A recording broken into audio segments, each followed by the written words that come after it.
हस्तिनापुर नामक एक सुंदर गांव में आदित्य और हरिता नामक पति पत्नी रहते थे। उनका वीना नामक एक सुंदर बेटी भी थी। आदित्य उसी गांव में गोभी मंचूरिया बना के बेचता था। वो हमेशा एक बहुत अमीर आदमी बनने की ख्याल देखता था। ऐसे ही दिन में सपने देखते देखते वो अपनी निजी जिंदगी को भूल ही जाता था। एक दिन आदित्य गोभी मंचूरिया बना के उसे बेचने लगता है। गोभी मंचूरिया, ताज़ा और स्वादिष्ट गोभी मंचूरिया, एक प्लेट का सिर्फ 40 रुपए।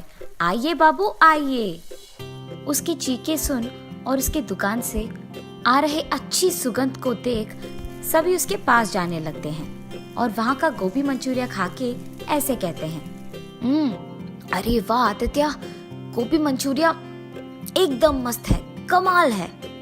अरे हाँ आदित्य, ये तो बहुत ही बढ़िया है, तुमने एकदम बढ़िया गोभी मंचूरिया बनाया है।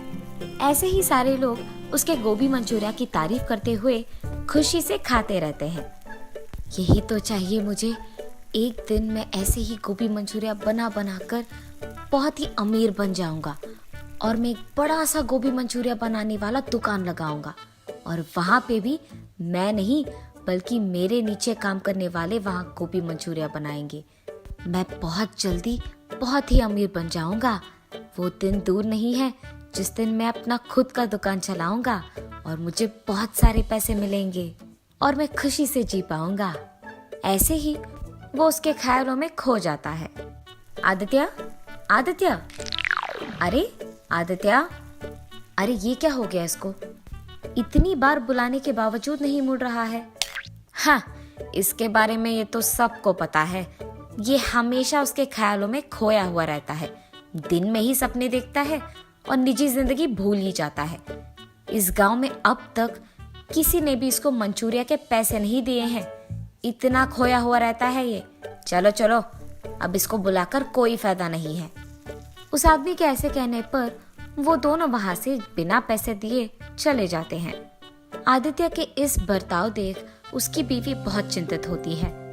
उसको हमेशा इस बात का चिंता रहता है कि ऐसे ही अगर आदित्य अपनी निजी जिंदगी के बारे में भूलकर सपने में ही जीता रहेगा तो उनकी बेटी का पढ़ाई का क्या होगा।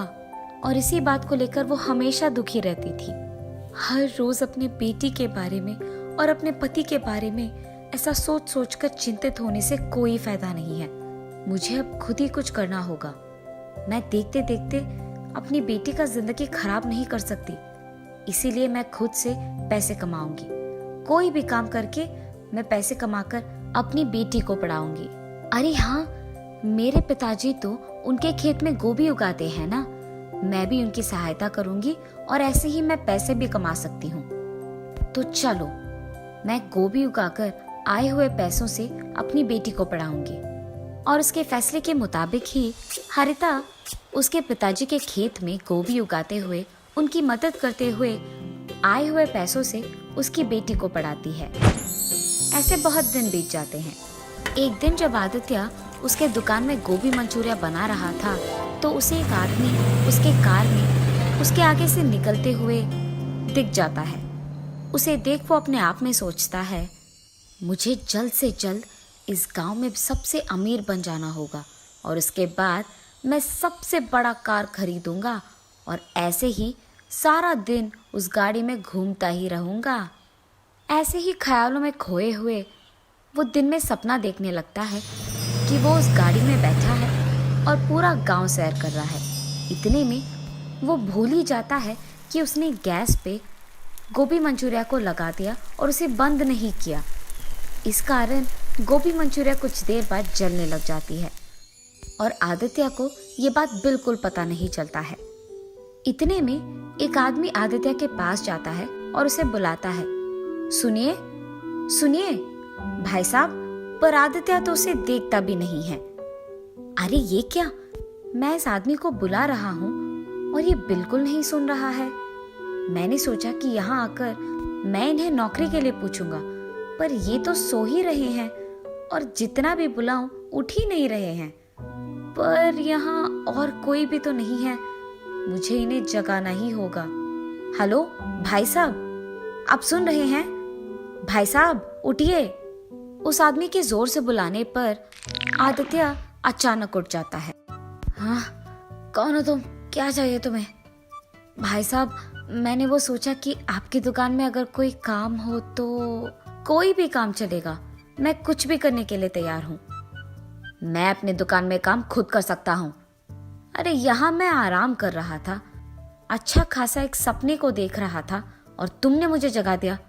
चले जाओ यहाँ से, तुम्हारे कारण मेरा अच्छा सपना टूट गया। मैं तुम्हें कोई काम नहीं दूंगा। आदित्य के ऐसे कहने पर वो आदमी बहुत दुखी होता है और चुपचाप वहां से चलने ही लगता है कि इतने में उसे दुकान से जलने की बू आने लगती है। ये जलने की बू कहाँ से आ रही है और लग रहा है कि बहुत भयानक भी है। ये सोचते हुए वो इधर उधर देखने लगता है। इतने में उसको दिख जाता है कि ये बू आदित्य की दुकान से आ रही है और तुरंत वो आदित्य के पास जाकर कहता है, अरे भाई साहब, लगता है कि आपने बहुत मेहनत करके ये गोभी मंचूरिया बनाया है, पर आपने गैस बंद नहीं किया। शायद आप भूल गए होंगे। क्या? मैंने गैस बंद नहीं किया? ये कहते हुए आदित्य उसके गोभी मंचूरिया के पास भाग कर जाता है। उसे बर्बाद होते देख वो बहुत निराश होता है। मैंने इस आदमी पे चिल्लाया है और इसने फिर भी मेरा भला ही चाहा है। लगता है कि ये आदमी बहुत अच्छा है और नेक इंसान है। इसे अगर मैं काम पे लगा लूंगा तो दोबारा जलने से बचाएगा मेरे गोभी मंचूरिया को, और उसके सिवाय अगर मैं कभी अपने ख्यालों में खो भी गया तो ये मुझे संभाल लेगा।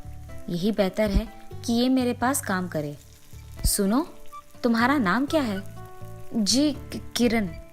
ठीक है किरण, तुम्हें कहीं जाने की जरूरत नहीं है। तुम मेरे यहाँ काम करोगे। कल से आ जाना।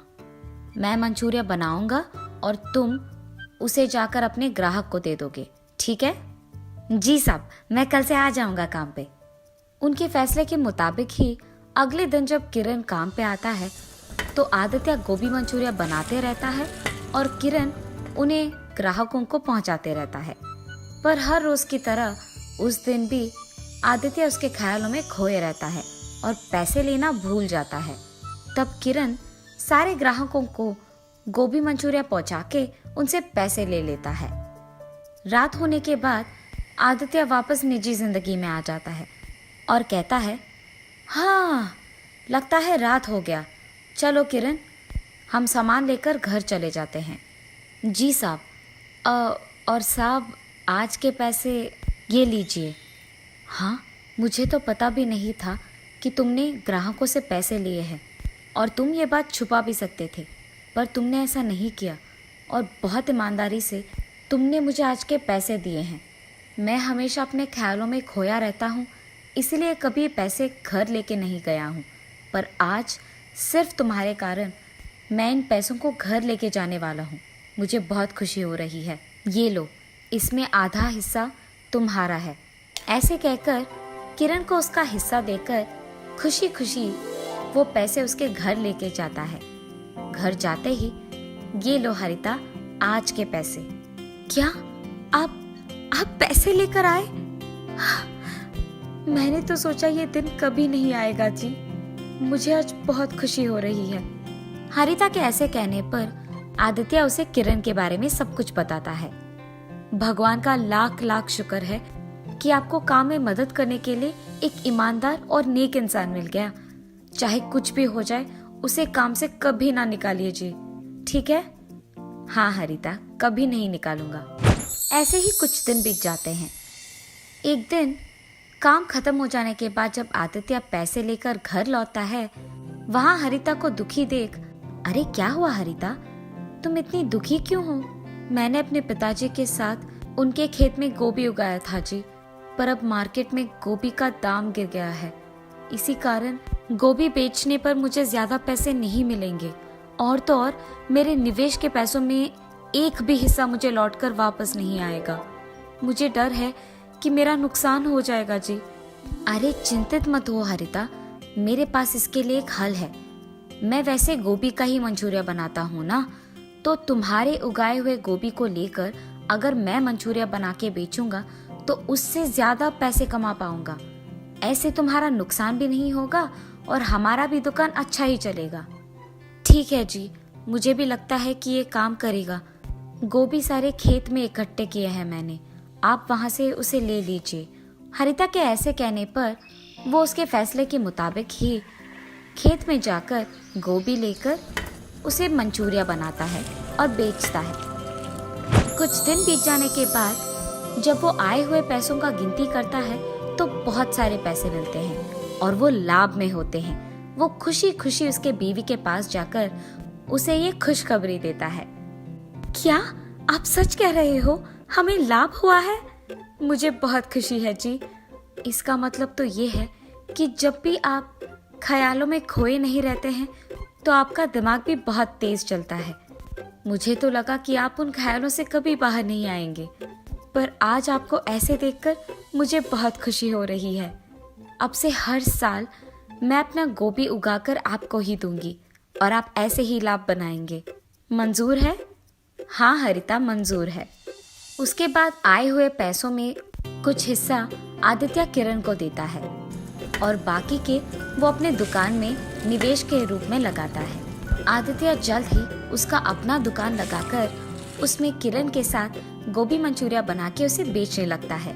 स्वादिष्ट गोभी मंचूरिया बनाने के कारण सारे ग्राहक उसके पास ही आते हैं और बहुत ही जल्द आदित्य बहुत अमीर बन जाता है और एक बड़ा सा गाड़ी और घर खरीद के वो उसके ख्यालों को सच में बदल देता है और खुशी से जीने लगता है।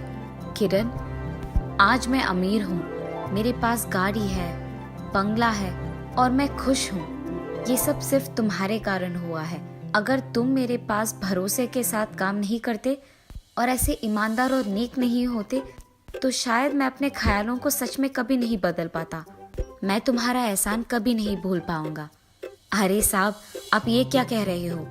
आपने अगर उस दिन मुझे नौकरी का ये एक मौका नहीं दिया होता तो मैं भी आपके साथ इतना ऊंचा नहीं आता और इतना मेरा जिंदगी नहीं बदल पाता। आज मेरी इस खुशी का कारण आप हैं। मुझे आपको धन्यवाद कहना चाहिए उस एक मौके के लिए। आदित्य को जल्द ही उसके गलती का एहसास होता है। ख्यालों में खोकर निजी जिंदगी को भूलना अच्छा नहीं है। ये जानकर वो तब से दिन में सपने देखना छोड़ देता है। किरण और आदित्य दोनों साथ में काम करते हुए हमेशा की तरह खुश रहते हैं।